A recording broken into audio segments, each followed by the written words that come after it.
Ndichikutambirai zvekare pano paTerare 263. Iri first time yako yekusvika panapa kusubscribe mahara azvibhadhariswe hama yangu.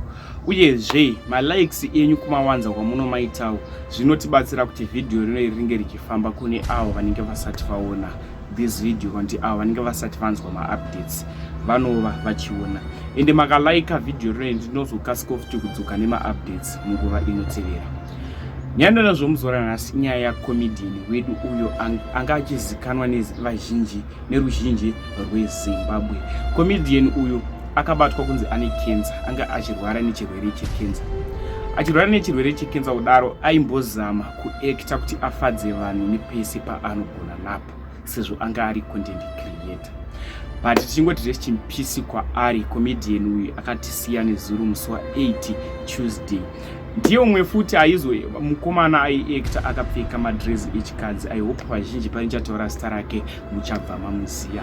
Ndiye ane mapics ari kubuda pascreen apa. Kana nguva yaMwari yakwana hakuna anoramba.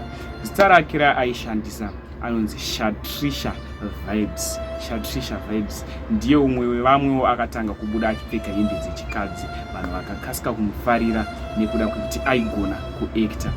Zvinorwadza, zvinosirisa, hapana munhu anorambira nguva yaMwari kana yakakwana. Pasi hari kuti rest in peace Shatrisha, raramo rugare. Veukama ngatichemei netariro